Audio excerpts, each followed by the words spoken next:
पाण्याचं बिल न भरल्यामुळे आता मुख्यमंत्र्यांच्या बंगल्याचं पाणी कापणार का असा प्रश्न विचारावा लागतोय। महायुतीच्या सरकारचीच 1 कोटींच्या पाणी बिलाची थकबाकी आहे। मुख्यमंत्री उपमुख्यमंत्र्यांसह 7 मंत्र्यांच्या शासकीय बंगल्यांवरती पालिका मेहरबान आहे।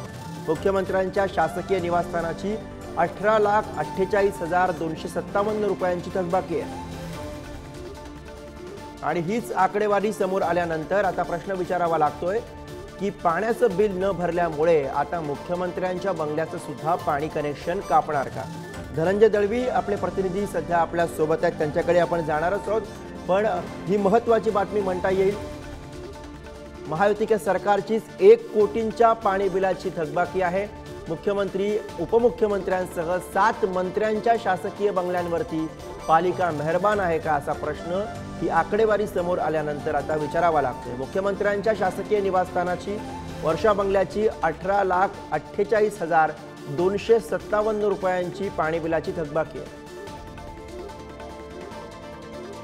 त्यामुळे पाण्याचं बिल न भरल्यामुळे आता या मंत्र्यांवरती मुख्यमंत्र्यांवरती सुद्धा काही कारवाई होणार का, पाण्याचं कनेक्शन कापलं जाणार का असा प्रश्न विचारावा लागतोय। धनंजय दळवी आपले प्रतिनिधी सध्या आपल्या सोबत आहेत। धनंजय, यामध्ये मुख्यमंत्री आणि दोन्ही उपमुख्यमंत्र्यांच्या बंगल्यांचा समावेश आहेच, या सोबतच आणखी कोणकोणत्या मंत्र्यांचे बंगले यामध्ये समाविष्ट झालेत?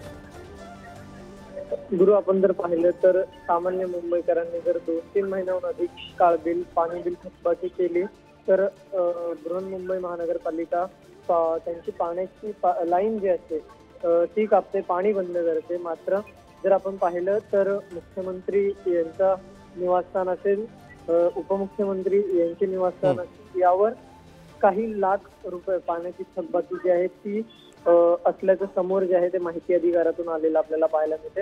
आणि असं असताना देखील जे आहे पालिका या सगळ्या शासकीय निवासस्थानांवर आणि मंत्र्यांवर मेहरबान असल्याचं चित्र जे आहे ते सध्या समोर येतं। आपण जर या यादीत नावं बघितलं तर राज्याचे मुख्यमंत्री एकनाथ शिंदे यांचा वर्षा आणि नंदनवन हे 2 शासकीय निवासस्थान आहे। तर उपमुख्यमंत्री देवेंद्र फडणवीस यांचा यामध्ये नाव आहे, अजित पवार यांचं नाव आहे, मंत्री सुधीर मुनगंटीवार असतील, त्याचबरोबर राधाकृष्ण विखे पाटील असतील, विजयकुमार गावित, श्री गिरीश महाजन असतील, गुलाबराव पाटील असतील, दीपक केसरकर, उदय सामंत अशी नावं जी आहेत ती मंत्र्यांची आहे। यांच्या शासकीय निवासस्थानाची ही सगळी पाण्याची बिलं जी आहेत ती थकलेली आहेत। त्याचबरोबर महत्वाचं म्हणजे सह्याद्री अतिथीगृह ज्या ठिकाणी सगळ्या बैठका पार पडतात मंत्र्यांच्या, त्या ठिकाणचा देखील या यादीमध्ये समाविष्ट आहे। त्यामुळे नक्कीच आपण जर पाहिलं तर यामध्ये सगळ्यात महत्वाचं म्हणजे मुख्यमंत्र्यांच्या बंगल्यावर 18 लाख बरोबर मुख्यमंत्र्यांच्या शासकीय निवासस्थानाचा सुद्धा यामध्ये समावेश आहे धनंजय।